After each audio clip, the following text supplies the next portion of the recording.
P T I کا جو narrative ہے کہ ہمارے خلاف جھوٹے مقدمات بنائے گئے، سیاسی انتقام کا نشانہ بنایا گیا۔ ان کا یہ موقف میرا خیال میں مجھے لگتا ہے کہ شاید اب حکومت وقت کو چاہیے کہ خود آ کے آئے، اپنی جو دیکھیں سیاسی مخالفتیں اپنے سر پہ لڑنی چاہیے۔ یہ جو اب طریقہ کار اپنا لیا گیا نا کہ مخالف میرا نپٹو گے تسی، میرے خیال میں یہ نقصان دے گا موجودہ حکومت کو، اور موجودہ حکومت میں بھی نون لیگ کو۔ کرو نا تگڑی پریس کانفرنس، کیا کریں؟ میں مطلب ان کو کب 8 فروری سے الیکشن ہوا نا، ان کو آئے ہوئے 3 مہینے ہو گئے، 3 مہینے میں موجودہ نون لیگ کے وزراء فواد چودھری جیسی ایک پریس کانفرنس نہیں کر سکے، شہزاد اکبر جیسی ایک پریس کانفرنس نہیں کر سکے، وہ کسی ٹاک شو میں بیٹھ کے یہ بتانے کے قابل نہیں ہے کہ ہم جیت کے آئے ہیں، بانی تحریک انصاف 3.5 سال وزیر اعظم رہے، انہوں نے یہ کرپشن کی، یہ غلط کام کیے، یہ الزام تھے ان کے اوپر، وہ یہ خوف زدہ ہیں، یہ چاہتے ہیں کہ بانی تحریک ان کے مخالف ہیں لیکن جنگ ان سے کوئی اور لڑے۔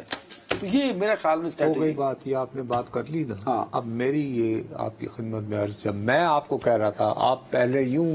اس وقت دیوار پہ چڑھے، مجھے تانا تو دیا کہ جی 4تھی مرتبہ وزیر اعظم بننے آ رہے ہیں، میں التجا کرتا رہا کہ جی توتیا من موتیا یہ نہیں، آپ بدلیں آدھے آپ جب وہ صدر بن گئے تو آپ نے کہا کہ یس عدنان حیدر ہو سکتا ہے کہ نواز شریف وزیر اعظم بن جائیں۔ او یار وہ جب وہ دن ڈوبا، ابھی بہرحال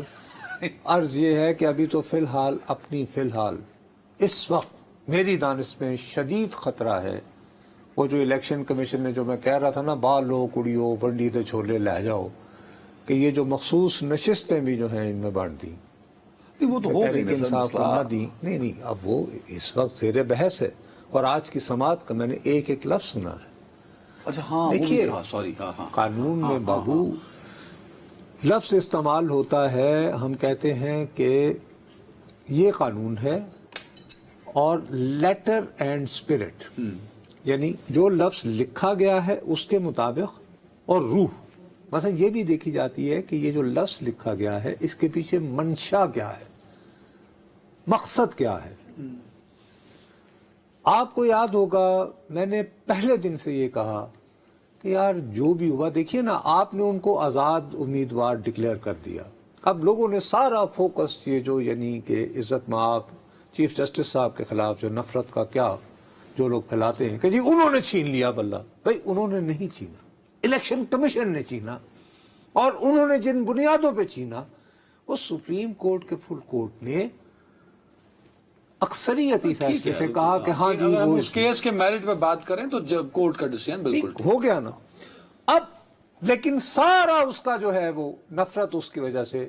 وہ چیف جسٹس صاحب کی طرف کر دی گئی۔ آج پاکستان تحریک انصاف کا ہیرو کون ہے آج کی تاریخ میں؟ جسٹس عامر فاروق، اللہ بھلا کرے آپ کا، جن کو ماضی اٹھا کے جن کو مسلسل میں تو کہہ رہا ہوں علیمہ بی بی کو بھی وہ کیا جا رہا ہے، ان پر پرسنل اٹیک ہوتے رہے، یہ دشمن نمبر اول کنسیڈر ہوتے رہے پی ٹی آئی والوں، آج وہ ہیرو ہو گئے، ٹھیک ہے نا۔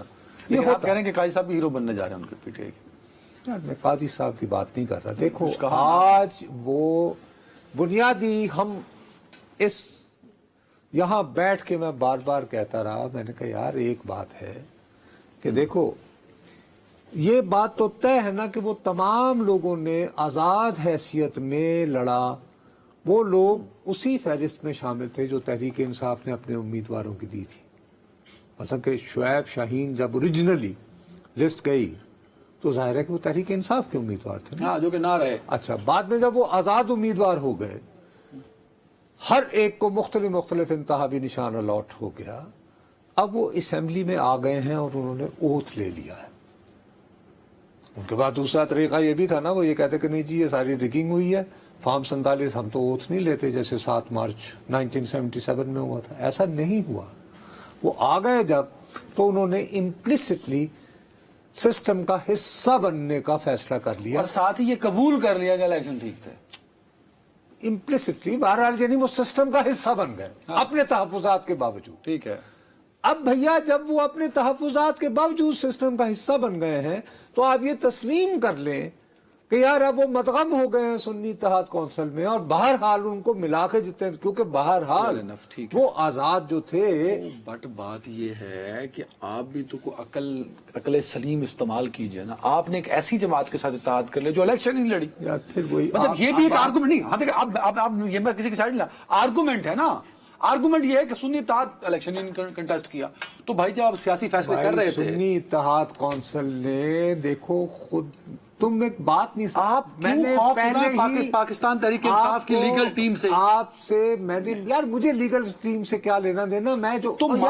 بات تمہیں سمجھانے کی کوشش کر رہا ہوں, please try to understand. There is letter and spirit. Letter and spirit کا اب میں تو نہیں کہہ رہا, اب کوئی صحافی نہیں کہہ رہا. آج عزت مآب صالح مندوخیل صاحب, ان کا بیسک آرگومنٹ بھی یہ تھا کہ یار وہ آزاد امیدوار ہونے کے باوجود اگر وہ الیکٹ ہو کے آتے ہیں اور وہ یہ کہتے ہیں کہ ہم ایک ہی ہمایوں مندوخیل سے, ہمایوں مندوخیل, ٹھیک, ہمایوں یا صالح, میرا خیال ہے صالح مندوخیل, خیر نہیں مندوخیل صاحب ابھی آ جائے گا, جمال خان مندوخیل صاحب. جمال خان. تو انہوں نے جو فرمایا وہ بالکل اسپرٹ کو انہوں نے ایکسپلین کیا, اور تقریباً ایسی بات تربین اللہ بھی کر رہے تھے کہ بھی اگر عوام نے ڈھونڈ ڈھانڈ کے ووٹ دیا کہ یار یہاں پہ عدنان یہ تحریک انصاف کا بندہ اس پہ کھڑا ہے, جب وہ ہاؤس میں آ جاتے ہیں تو ہاؤس میں آ کے بھی وہ تمام لوگ جو نامزد کیے گئے تھے وہ اکٹھے رہنے کا فیصلہ کرتے ہیں اور اکٹھے اس میں جانے کا فیصلہ کرتے ہیں. تو یار آپ انہیں متناسب نمائندگی کی بنیاد پر کسی طرح کو راستہ نکالیں گے, انہیں وہ مل جائے سیٹیں جو ان کی بنتی ہیں 20-22. اچھا وہ سیٹیں اگر چلی جائیں تو اس سے اس حکومت کا تو کچھ نہیں جاتا, مطلب 2/3 میجورٹی چلی جائے گی, نہیں جاتا, لیکن ایک میسج تو یہ چلا گیا. لیکن یہ میسج جائے گا نہیں, سارا میسج خالی اس حکومت پہ خلاف کیوں جائے گا؟ الیکشن کمیشن آپ کا خیال ہے بری الذمہ سارا چیزوں سے ہو جائے گا؟ نہیں ہوگا سر.